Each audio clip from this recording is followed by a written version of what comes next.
Salut à tous, c'est Sako. Aujourd'hui on se retrouve pour cette nouvelle vidéo dans laquelle on va parler de Senseiya.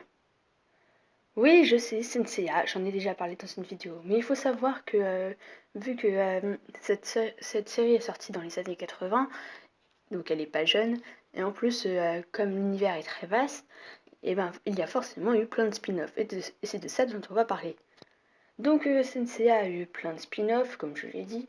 Il a, il a notamment Senseiya The Lost Canvas, Senseiya Next Dimension, sorti en 2010, Senseiya Omega, sorti en 2012, et Senseiya Soul of Gold, sorti en 2015.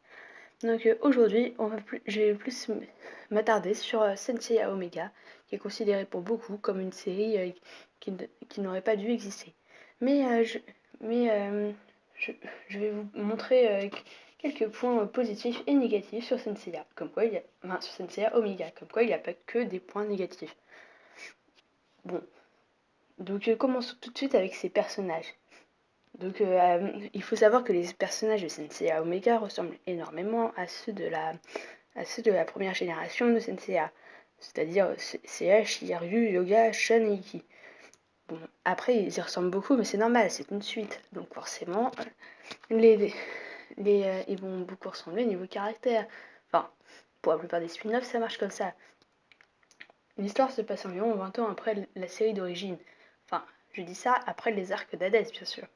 Donc on découvre Koga avec Saori. Saori se fait kidnapper par Mars sous les yeux de Koga. Et c'est ainsi que commence l'aventure de Koga. Et donc il va rencontrer Soma qui va l'emmener à la Palestre. Il me semble que c'est ça. Ça fait longtemps que j'ai pas regardé, donc je me souviens plus forcément des noms. Mais il va emmener Koga à la Palestre. Et là, il va rencontrer Yuna, Ryo, puis plus tard Haruto. Donc voilà. Puis après, ils vont avoir toute une aventure avec une fausse Athéna. Ils vont avoir la fameuse bataille du sanctuaire. Ils vont devoir retrouver tous les. Enfin bref, ça va être une véritable aventure qui entrera dans les codes de Senseiya. Mais après, ils ont aussi fait une saison 2. Une saison 2 qui est beaucoup moins bien, de mon avis, qui est beaucoup moins bien que Senseiya d'origine. Mais je vais pas m'étaler là-dessus. Donc commençons tout de suite avec les personnages. Donc Seiya, enfin, Seiya ressemble beaucoup au personnage principal Koga. Ou plutôt Koga ressemble beaucoup à Seiya. Bref, vous avez compris. Donc au niveau des plus, Koga est un héros plutôt attachant. Enfin, plutôt sympa pour un héros, parce que je n'attache pas beaucoup d'importance au héros personnellement. Mais il est attaché à ses amis. Souvent, il fait des beaux combats, donc des combats classe, et des fois, je les regarde. Enfin, je les re-regarde, ce qui est plutôt rare. Et comme je l'ai dit avant, il est plutôt sympa pour un personnage principal, ce qui est rare de mon point de vue de trouver un personnage principal intéressant. Après, au niveau des moins, il est un passé peu crédible. Toute l'histoire, comme quoi il serait arrivé d'une. Je me souviens plus exactement, mais je crois qu'il arrive du ciel et avec Arya et que lui il va du côté du bon, c'est-à-dire du côté de Saori, et que Arya, la déesse, la fameuse déesse, va du côté du mal, du côté des méchants, et que c'est pas juste, c'est tout ce qu'il faut.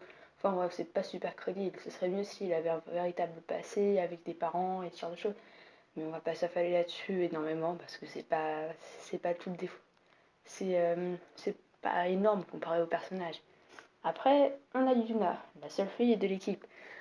Donc Yuna a pas grand chose pour elle, hein. Je la trouve plutôt agaçante. Mais passons au plus. Donc au niveau des plus, bah, à part le fait qu'elle a un passé plutôt triste, c'est. Enfin, elle a pas grand chose, quoi. Après, au niveau des moins, pour le coup, ça y va. En même temps, c'est la réincarnation de Shiryu. Forcément, Shiryu, c'est pas. Déjà que je l'ai pas trop dans la génération, alors si en plus maintenant sa réincarnation est une fille agaçante et souvent hyper stéréotypée. Voilà. En fait, le véritable moins, c'est que c'est très stéréotypé. C'est le personnage qui se veut badass et qui se veut intéressant avec un passé triste et qui reste quand même qui continue à sourire malgré son passé. C'est un tout petit peu avoué quand même que la plupart des filles dans les mangas type sont comme ça. Et c'est dommage. Mais non, en fait, parce que les filles dans les mangas, généralement, c'est pas tout à fait ça. Mais bref, on en parlera sûrement dans une prochaine vidéo. Après, on a Soma, qui est la réincarnation de Yuga. Yuga est un personnage que j'aimais pas mal dans la série d'origine, donc forcément, on va pas... J'aime forcément un peu Yuga. Après, au niveau des plus, il a un très bon passé, ce qui fait qu'on s'attache facilement à lui. Il a un passé bien ficelé avec son père et il a une véritable intrigue qui s'installe autour de lui. Ça fait un véritable chemin du début jusqu'à la fin et on va suivre son aventure, donc du début jusqu'à la fin de la saison 1. Après, après il est assez intéressant grâce à son passé et il est drôle. Et ça fout une bonne ambiance dans la série parce que la première saison elle est quand même assez triste, enfin, des passages tristes et tout, mais il sait être drôle tout en étant un peu tout en étant sérieux au bon moment. Donc ça c'est des bons points. Après au niveau des mots il est parfois lourd. Enfin ces mangas ils sont c'est il est drôle mais parfois c'est un peu lourd. Mais bon c'est vraiment pour chipoter. Ce personnage est vraiment sympa. Et après passons à Shun. Donc Shun, pardon, passons à la réincarnation de Shun. Donc la réincarnation de Shun c'est Ryo, le fils de Shiryu. Donc lui, il est très intéressant, il a un vrai passé. Il est devenu chevalier à cause de son père qui a perdu tous ses sens. Il faut dire que Shiryu, il était déjà aveugle avant, donc bon, on va pas s'affoler là-dessus. Hein. Le pauvre Shiryu, on va pas le bâcler encore plus. Bref. Donc après, Ryu, il déclare ses puissants tout en étant... Tous ses amis le décrivent comme étant le plus puissant. Mais après, le problème, c'est que. Enfin, le problème dans la série, c'est que il est assez fragile physiquement, mais bon, moi j'aime bien ce genre de point parce que ça fait qu'il est badass tout en ayant une part de faiblesse. Ça, c'est plutôt sympa. Après, au niveau des mots, le problème, c'est il a pas beaucoup de combats et il aurait pu faire un excellent personnage, mais en plus, il disparaît souvent. Enfin, dans la première partie de l'arc de la saison 1, on voit pas beaucoup. On le voit une fois de temps en temps pour le refuge de l'eau, enfin pour les ruines de l'eau. On le voit pour la découverte de chaîne et c'est tout. Après, on le revoit que plus tard, une fois qu'il est parti avec Haruto. Puis on le retrouve avec les autres. C'est un peu dommage de ne pas avoir exploité un aussi bon personnage. Mais bon, on va pas chipoter à ce niveau-là vu la qualité de ce personnage. Après, on a Haruto qui est la réincarnation d'Iki avec un autre personnage, Eden. Mais je ne vais pas parler d'Eden dans cette vidéo parce que ce n'est pas un personnage qui apparaît beaucoup dans la saison 1. Et je préfère aller sur la saison 1 plutôt que sur la saison 2. Après, donc Haruto, le plus c'est qu'il a un passé très intéressant avec toute une intrigue autour du lien, d'un lien fraternel. Et c'est très intéressant. En plus, c'est un ninja, donc c'est super classe. Et puis, il est assez proche de Ryu, ce qui donne une part. Enfin, ce qui fait qu'on arrive facilement à s'attacher à lui, parce que il s'attache à ses amis, et ça, c'est intéressant. Après, au niveau des mots, il arrive tard dans l'intrigue, et il a un seul vrai combat. C'est dommage, parce que c'est un personnage qui peut utiliser tous les éléments quand il a son armure, et qu'il arrive facilement à utiliser son élément sans son armure. Et ça, c'est intéressant, et ils ont malheureusement pas assez exploité cette source. Et c'est dommage. Bon, après, voilà, c'est tout pour tous ces personnages. Donc je vais vous faire une brève critique sur la saison 1 et la saison 2. Donc au niveau de la saison 1, les plus. Donc l'opening 2 est tout simplement fabuleux. On nous présente tous les personnages de manière un peu dramatique, avec tout leur passé et tout. On a une brève apparition des personnages principaux avec Saori. On a on a les combats, presque un très léger aperçu des combats. Après, on voit tous les saints légendaires, c'est-à-dire Shun, Yogaiki, Seiya, qui se retournent tous pour laisser place au nouveau chevalier et qui montrent bien le passage du flambeau. On a, enfin bref, on a des combats, puis à la fin ça termine sur Arya et